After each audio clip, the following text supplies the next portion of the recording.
So friends, today we are into a new episode in Oni's Aqua, where today's video is going to be really special. I am in B2N. Now what is B2N? That's back to nature, and B2N are precisely they are nature aquarium designers. Friends, let's meet the mentor of B2N. That is Mr. Abhiroop Dasgupta. So hi Abhiroop. Hi, hello. So welcome to the show. Thank you. So our topic for today is photosynthesis, lights, and selecting the best light for your plantation tank. Abhiroop, जरा planted advanced hobbist के लिए ज़रा बोलिएगा कि as to photosynthesis exactly क्या होता है, फिर लाइट्स का एग्जैक्टली क्या इंपॉर्टेंस है, उसका क्या फंक्शन है, किस तरह से वो टैंक में फंक्शन करता है, और फिर हॉबिस्ट के लिए सबसे बेस्ट लाइट्स क्या हो सकता है. Whoever is interested in growing plants in aquarium, जिसको भी करना है उसको बेसिक चीज़ तो पता है. Like we need light, we need CO2, we need fertilizer. And with light. Why do we need light?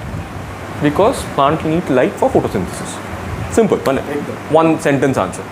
But why? How does it work? At least basic things you need to know.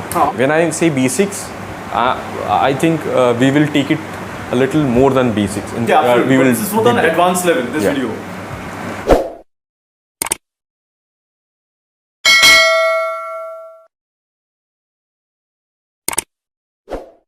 So light is required for photosynthesis. So to understand why light is required and what type of light is, let us understand a bit of photosynthesis. What is photosynthesis? Photosynthesis is the process by which plants produce their food by taking in carbon dioxide and water. Absolutely. And produce glucose and energy, right? So this glucose is burned into energy which the plant utilizes for its growth and everything. Like it's our food, like humans eat food, plants need glucose, which is their food to grow. Now,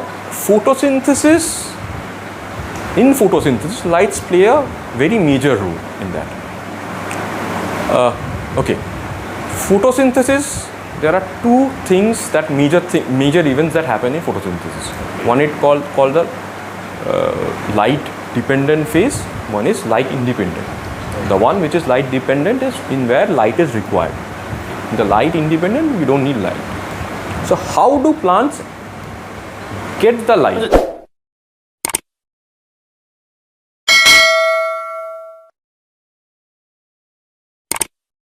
Photosynthesis is a process, right? There are many sub-processes inside photosynthesis. Photosynthesis is not a single thing, it's a chain of things. Okay.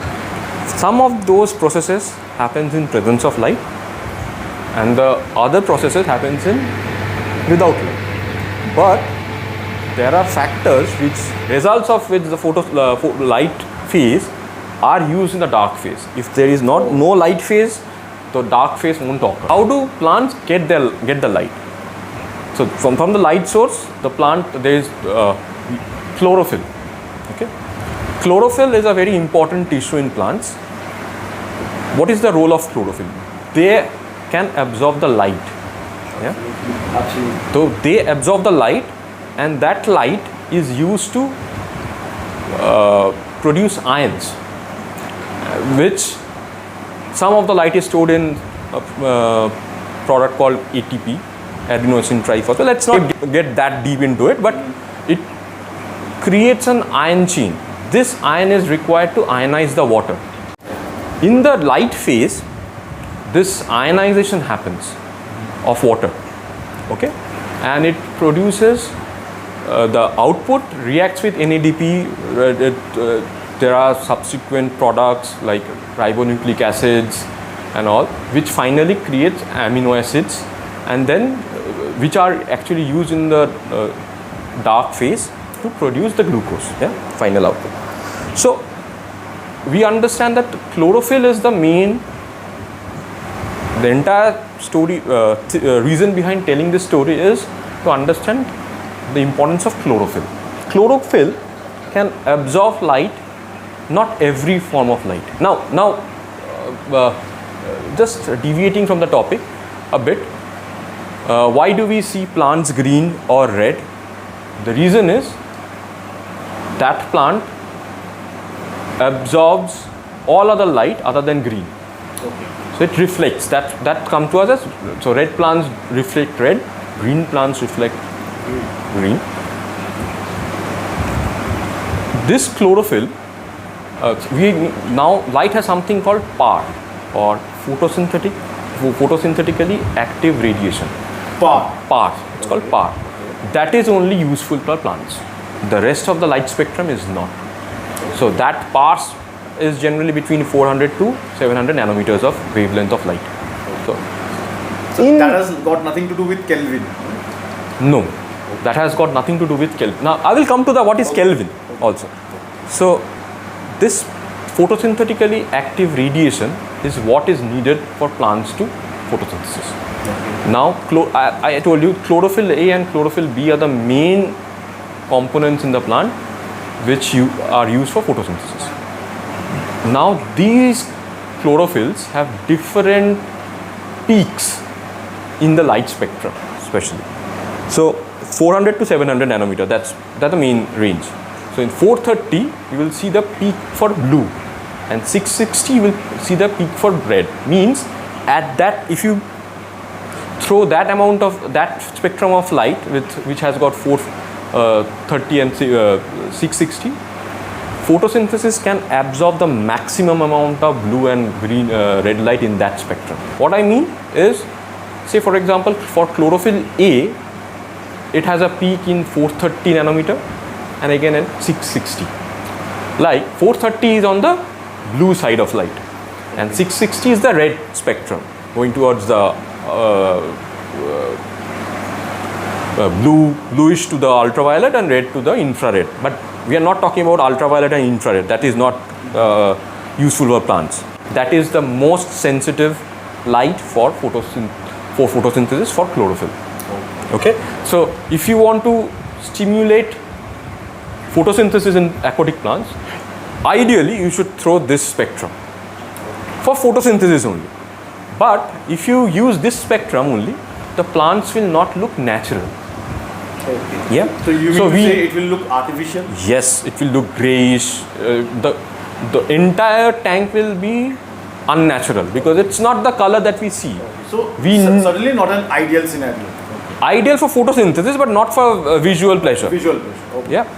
So it's a complicated topic, you know. So you have to balance it out. Sounding very complicated at the same time very interesting as well. Yeah. So you need green, but there are other green is very sensitive to other pigments which are which maximum the algae uses in the same time. Yeah. So like xanthophylls and so like red algae or any type of those are very sensitive in the 500 nanometer to 450 post 490 to 565, those ranges.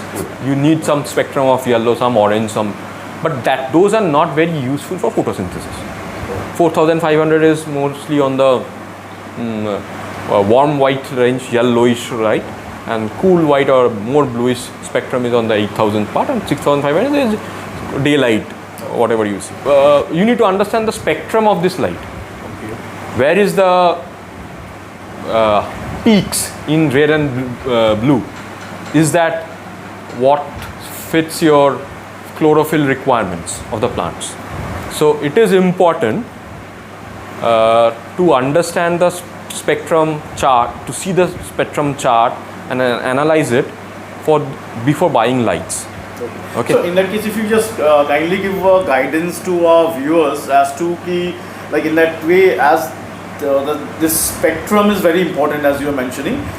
So how would a hobbyist be able to check whether that is the best light for their tank? So if you just checking in Google or with hobbyists, specialists, or anything is written on the back of the lights, what's the best way? So best brands of lights will always provide you, if you want a spectrum analysis of the output, they should provide it. That's the best companies or the best brands do that. Yeah. But at least you should see the spectrum output at least in many light brands, you will see that our spectrum output is given at the back. You should check it.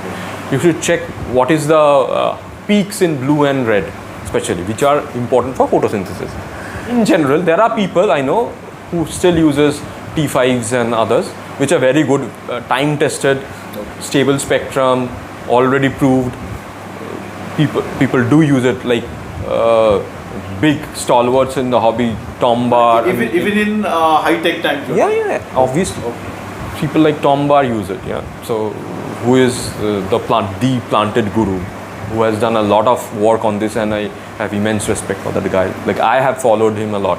We are mostly into LEDs. There is a simple reason for it. So it's more efficient. It is more. It saves money because it is more with less input. It can give you higher output.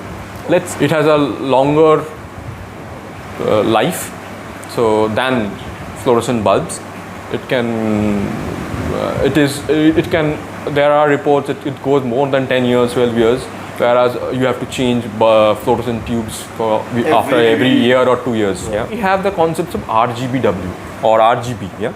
So if you see why this concept is very much useful in our tanks, RGB stands for red, green and blue. So it has got a high amount of a lot of LEDs where it gives only the red spectrum, the blue spectrum. So like the wavelength that is emitted out of these LEDs fall in that red spectrum zone, blue spectrum, and the green for the visual part of it. So, and W is to balance the rest of the things, like you have some brown, yellowish, green, oranges, everything. So it just gives it has better color rendering. So the advantage of LED is like the color rendering is much better than fluorescent bulb. Like it's much more vivid. The color is much more vivid. Is aesthetically more pleasing. देखने में अच्छा लगता है. We have covered that is lights. Lights. This is for the growth of plants. Okay. So why this light will help? Absolutely. So why this light? Okay. This is because of this reason. Because now in the hobby there is a rule which is called watt per gallon, which is actually not true. I think a lot of hobbies don't follow it now, but still there are many people who does it. But that is not the correct that thing. means there is a division of camp, you mean to say? I would not say division of camp, but it's a wrong concept. Another thing that you should keep in mind is that when light travels through water, the light intensity decreases. If the depth of the aquarium is more, light will decrease as light penetrates down the water. Okay. There is a loss of intensity. So, for example, at the top of it, if you say at the top layer, if it's like, say for example 100, when it goes till below like 12 inches, it will be 50% of what is there on top, and like 18 inches deep, it will be like 25% what is at the top. Yeah. So high light tank, high light, medium light, low light, there is a concept, right? So what we generally, the actual thing is at the bottom, if you have like 100 mmols of light, 80 to 100 or more than that, that's high light. 50 is like medium, and below that is low light. So you need to have sufficient amount of blue light, blue spectrum, if your tank is deep. Else that light will not reach the substrate level. Yeah. So why we use LED? Because of the color rendering, efficiency, output, it's cost saving. These are the things. To what exactly B2N is and what you deal, it's all about. Okay, so B2N is, we call ourselves back to nature. The 2 is numeric, not the back to nature who makes backgrounds and all. So we are an Indian brand. We were formed in 2017 precisely, and we manufacture things in India. So we are a Make in India brand from India, brand by the hobbist for the hobbyists. So we specialize in making few products. The main products are like aquascaping tools, the scissors, the tweezers that you use for trimming and planting the plants. We manufacture high-end precision tools of highest quality. Yeah? So that's one of our products. We are now venturing into water conditioners, and our first product in that line is called Vivify, which is a bacteria consortium of beneficial bacteria. So that's another thing. We make specialized tubings for CO2. So CO2 pipes, we make root tap fertilizers. So these are our product portfolios. Apart from the product section, we have a service section as well, where we do setups for our clients and maintain their aquarium as well. So yeah, that's in a nutshell So what we like do. friends, just trust me, their scapes are just mind-boggling. You just have to see to believe that. Abhiroop, I thank you a whole lot for sharing such outstanding informations in my channel Onis Aqua. And friends, in this manner I wind up to this video. So do take care. Friends, मेरा channel ऑनीज aqua को subscribe करके मुझे support और encourage करते रहिएगा, ताकि आइंदा भी मैं इस कदर का यूजफुल और इंफॉर्मेटिव वीडियोस आप लोग के लिए बना पाऊँ।